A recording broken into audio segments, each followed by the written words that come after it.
Hi friends, welcome to ITI gold technical channel में आपका स्वागत है। ITI से related video, vacancies, information, GK, science and current affair की वीडियो पाने के लिए हमारे चैनल को सब्सक्राइब कीजिए। सब्सक्राइब करने के बाद में बेल आइकन के बटन को ऑन कीजिए ताकि मैं जो भी नया वीडियो बनाऊँ वो आपके पास पहुँच सके। यदि सेशन अच्छा लगे, सेशन से कुछ जानकारी मिलती है तो इसे लाइक एंड शेयर कीजिए। चलिए सेशन की ओर चलते हैं। हाल ही में अंतर्राष्ट्रीय जैव विविधता दिवस कब मनाया गया है? तो इस क्वेश्चन का राइट आंसर हो जाएगा ऑप्शन नंबर बी, 22 मई को। 22 मई को अंतर्राष्ट्रीय जैव विविधता दिवस मनाया गया है। क्या इसका right answer? Option number B. जैव विविधता क्या है? तो जैव विविधता वह है दोस्तों, जैसे हमें प्रकृति के द्वारा बहुत सी चीज़ें मिलती है, बहुत सी क्या, पूरी ज़िंदगी में हमें सभी चीज़ें प्रकृति से ही मिलती है, लेकिन मानवीय गतिविधियाँ उन्हें नष्ट कर देती है या उन्हें तकलीफ देती है। जैसे कि अभी नगरीकरण हो रहा है, बहुत नगरीकरण होते होते गांव से लोग शहरों की ओर पलायन कर रहे हैं और शहर में के आसपास जो पेड़ है या जंगल है उन्हें काटकर घर बनाए जा रहे हैं। तो यह भी एक तरीके से जैव विविधता को ठेस पहुंचाना ही है। तो इसके बारे में जागरूकता फैलाने के लिए अंतर्राष्ट्रीय स्तर पर जैव विविधता दिवस मनाया जाता है। प्रकृति से हमें कई चीज़ें मिलती हैं। अभी लॉकडाउन के दौरान प्रकृति में जैव विविधता का स्तर बहुत ही अच्छा या सुधरा है। पर्यावरण अभी स्वच्छ हो गया है लॉकडाउन के दौरान। नदियाँ सारी साफ सुथरा हो गई है। तो इन्हीं के द्वारा, जैसे हमें प्रकृति से जो जीव जंतु के द्वारा जो मिलता है वही एक तरीके से जैव विविधता है। मानव अपनी सुख सुविधाओं के लिए कुछ भी करता है, जैसे रोड बनाना या रेल या औद्योगिक क्षेत्र बढ़ाने के लिए बड़े बड़े जंगल और पहाड़ों को साफ करता है। इससे जैव विविधता पर प्रभाव पड़ता है और वही प्रभाव वापस हमारे ऊपर पड़ता है, मानव जीवन के ऊपर। इसीलिए इसे बचाए रखने के लिए यह अवेयरनेस फैलाई जा रही है। इसीलिए यह दिवस मनाया जाता है अंतर्राष्ट्रीय स्तर पर, जैव विविधता दिवस। इसका right answer option number B. इसे मनाता कौन है? तो इसे मनाता है UN। कौन? United nation. UN का फुल फॉर्म है यूनाइटेड नेशन। इसकी स्थापना की गई थी कब? 24 अक्टूबर सन 1945 को। और इसका हेडक्वार्टर है न्यूयॉर्क में, अमेरिका के न्यूयॉर्क शहर में।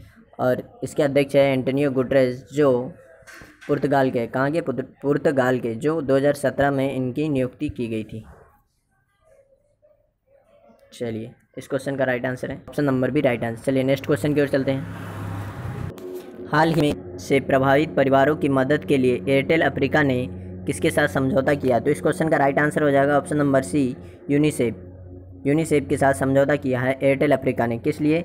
तो कोविड-19 से प्रभावित परिवारों और विशेष करके बच्चों, जो बच्चे कोरोना वायरस बीमारी से प्रभावित हैं, उनके परिवारों की मदद के लिए एयरटेल अफ्रीका ने यूनिसेफ से समझौता किया है। अभी कोरोना वायरस महामारी पूरे विश्व के लिए एक बहुत ही बड़ी महामारी है। इससे एक तो आर्थिक मंदी भी आ गई है, जो कभी नहीं आई थी, इतनी आर्थिक मंदी आ गई है और पूरी दुनिया की हालत बहुत ख़राब है।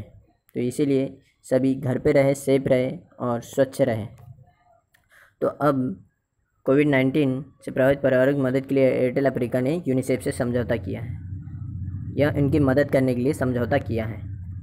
अब जान लेते हैं यूनिसेफ के बारे में। तो यूनिसेफ की फुल फॉर्म है United nation international children emergency fund. क्या है? United nation international children emergency fund, संयुक्त राष्ट्र बाल कोष। इसकी स्थापना की गई थी 11 दिसंबर 1946 को। कब?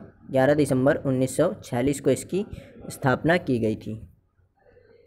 और इसका हेडक्वार्टर है अमेरिका के न्यूयॉर्क शहर में। कहाँ पर है? न्यूयॉर्क में इसका हेडक्वार्टर है। और इसके चेयरमैन अभी हेनरिटा H. फोर। कौन है? Henrietta H. Four. Airtel Africa एक मोबाइल फ़ोन कंपनी है। यह मोबाइल मनी सेवा देती है।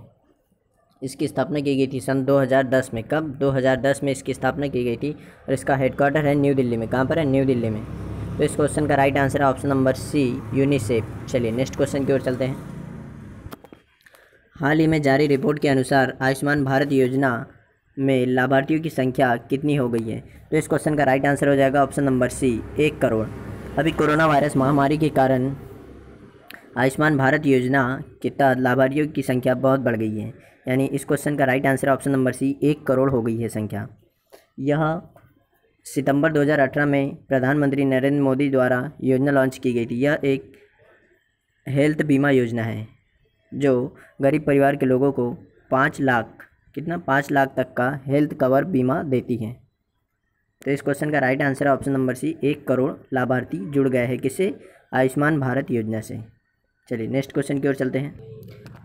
हाल ही में पश्चिम बंगाल राज्य ने अम्फान तूफान से होने वाली हानि को पूरा करने के लिए कितने करोड़ रुपए का कोष जारी किया है? तो इस क्वेश्चन का राइट आंसर हो जाएगा ऑप्शन नंबर सी, 1000 करोड़।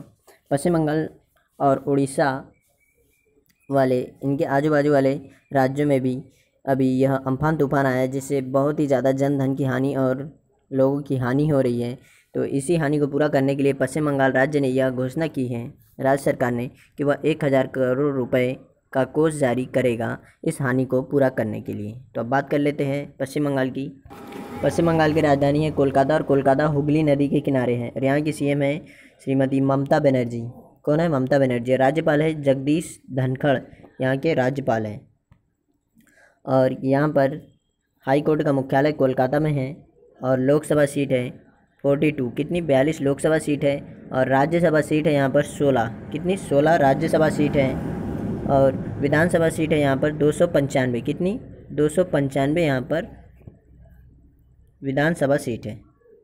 और इस राज्य में राजकीय भाषा है बंगाली और अंग्रेजी। क्या है? बंगाली और अंग्रेजी यहाँ की राजकीय भाषा है पश्चिम बंगाल की। तो इस क्वेश्चन का right answer option number C, 1000 crore का राहत कोष जारी किया है पश्चिम बंगाल राज्य सरकार ने। चलिए नेक्स्ट क्वेश्चन की ओर चलते हैं। यदि आप हमारे चैनल पर नए हो तो इसे सब्सक्राइब कीजिए और यदि सेशन अच्छा लग रहा है, सेशन से कुछ जानकारी मिल रही हो तो इसे लाइक एंड शेयर कीजिए। सब्सक्राइब जरूर कीजिए और पढ़ने वाले बच्चों को शेयर भी जरूर कीजिएगा। हाल ही में रमेश पोखरियाल निशंक ने किस यूनिवर्सिटी का ऑनलाइन एमए हिंदी कार्यक्रम शुरू किया है?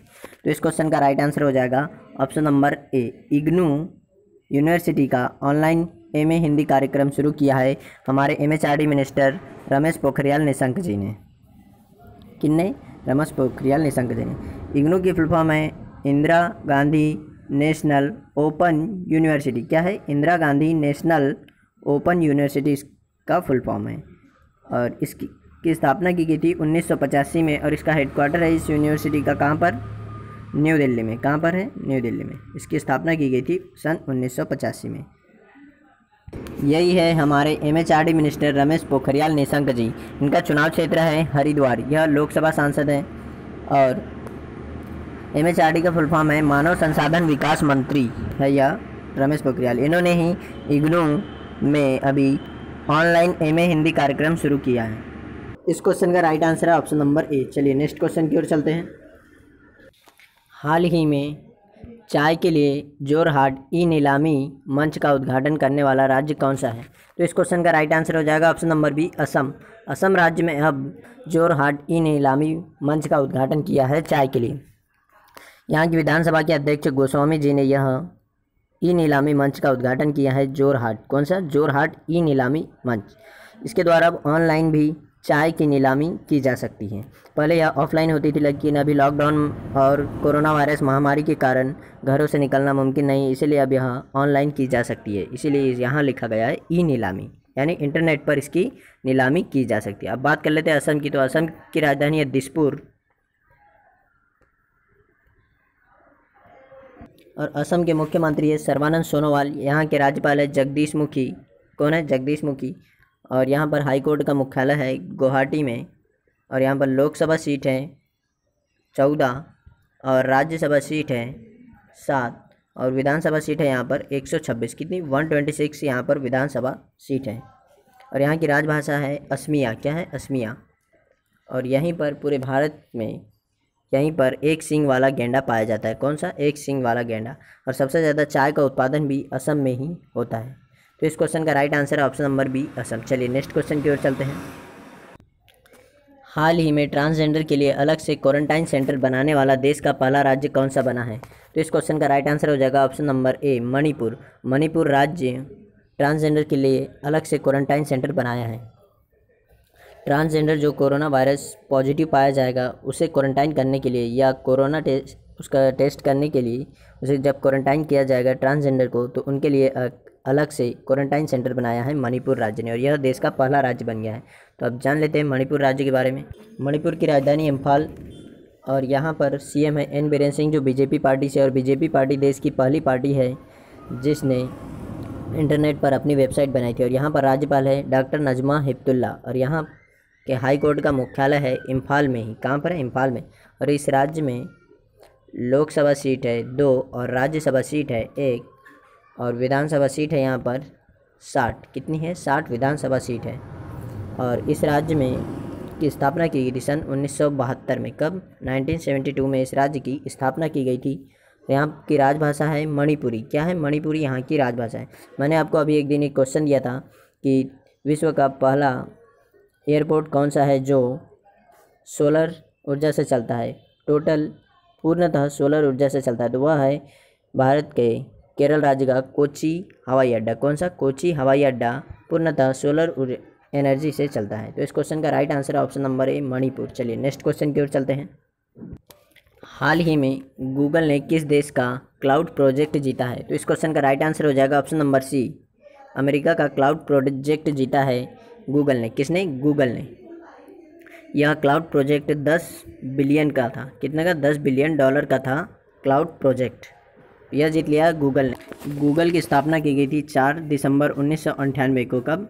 1998 में सर्जी ब्रिन और लैरी पेज के द्वारा। किसके द्वारा? सर्जी ब्रिन और लैरी पेज के द्वारा। और अमेरिका की राजधानी है वाशिंगटन डीसी और यहाँ पर प्रेसिडेंट है डोनाल्ड ट्रंप जो रिपब्लिकन पार्टी से हैं। और यहाँ पर मुद्रा है अमेरिकी डॉलर। क्या है यहाँ की मुद्रा? अमेरिकी डॉलर। चलिए नेक्स्ट क्वेश्चन की ओर चलते हैं। हाल ही में ओपन स्काई संधि से किस देश ने अलग होने की घोषणा की है? तो इस क्वेश्चन का राइट आंसर हो जाएगा option number C, America. America ने ओपन स्काई संधि से अलग होने की घोषणा की है। अब देख लेते हैं कि यह ओपन स्काई संधि क्या है। तो ओपन स्काई संधि एक तरीके का यह समझौता है जिसमें 35 कंट्री सदस्य हैं, यानी 35 देश इसके सदस्य देश हैं, जिसमें 35 देश सभी अपने एक दूसरे की हवाई जहाज़ या ड्रोन वगैरह के द्वारा जो भी हवाई सुविधा प्राप्त है उनके द्वारा एक दूसरे देशों पर नज़र रख सके। जैसे कोई परमाणु परीक्षण या कोई हाइड्रोजन बम का परीक्षण तो नहीं कर रहा है, इस तरीके से एक दूसरे के ऊपर निगरानी रखने के लिए ओपन स्काई संधि की है। जैसे कि जापान किसी बम या कुछ भी परमाणु परीक्षण कर रहा है तो अमेरिका कैसे देखेगा, तो उसी को देखने के लिए यहाँ ओपन स्काई संधि बनाई थी ताकि अमेरिका अपने ड्रोन या हवाई जहाज़ के द्वारा जापान पर नज़र रख सके और जापान अमेरिका पर नज़र रख सके। ऐसे ही यह 35 कंट्री एक दूसरे के ऊपर नज़र रखती है और इस ग्रुप में भारत नहीं है। तो अब बात कर लेते हैं अमेरिका की। अमेरिका की राजधानी है वाशिंगटन, यहाँ के राष्ट्रपति है डोनाल्ड ट्रंप। चलिए तो इस क्वेश्चन का राइट आंसर है ऑप्शन नंबर सी, अमेरिका ने इस ग्रुप से हटने का दावा किया है। चलिए नेक्स्ट क्वेश्चन की ओर चलते हैं। पीपीई किट का दूसरा सबसे बड़ा उत्पादक देश कौन सा है? तो इस क्वेश्चन का राइट आंसर हो जाएगा ऑप्शन नंबर बी, भारत। हमारा देश भारत अभी पीपीई किट का दूसरा सबसे बड़ा उत्पादक बन गया है। और पहला कौन सा है? तो पहला है चाइना। कौन है? चाइना पीपीई किट का पहला सबसे बड़ा उत्पादक देश है और दूसरा भारत बन गया है अभी हाल ही में। यह उपलब्धि भारत ने पिछले 2 महीनों में कोरोना वायरस से लड़ते लड़ते यह पीपीई किट का उत्पादन सबसे तेज़ी से किया है और दूसरा सबसे बड़ा उत्पादक देश बन गया है भारत। पीपीई का फुल फॉर्म है पर्सनल प्रोटेक्टिव इक्विपमेंट, जो हमें प्रोटेक्ट करे इक्विपमेंट, उसे हम पर्सनल प्रोटेक्टिव इक्विपमेंट कहते हैं। इसमें ग्लव्स, मास्क और रेस्पिरेटर वगैरह और जो हमारे पूरे शरीर की सुरक्षा करे उसे पर्सनल प्रोटेक्टिव इक्विपमेंट कहते हैं। यह मेडिकल फील्ड में अभी कोरोना वायरस महामारी के कारण इसकी सबसे ज़्यादा मांग की गई और यह सबसे ज़्यादा बनाया गया, तो इसीलिए हमारा देश बन गया दूसरे नंबर पर और चाइना है पहले नंबर पर। तो इस क्वेश्चन का राइट आंसर हो जाएगा ऑप्शन नंबर बी। चलिए नेक्स्ट क्वेश्चन की ओर चलते हैं। हाल ही में श्यामला जी भावे का निधन हुआ, वह कौन थी? तो इस क्वेश्चन का राइट आंसर हो जाएगा ऑप्शन नंबर बी, वह एक गायिका थी। कौन थी? गायिका थी श्यामला जी भावे, जिनका भी हाल ही में निधन हो गया है।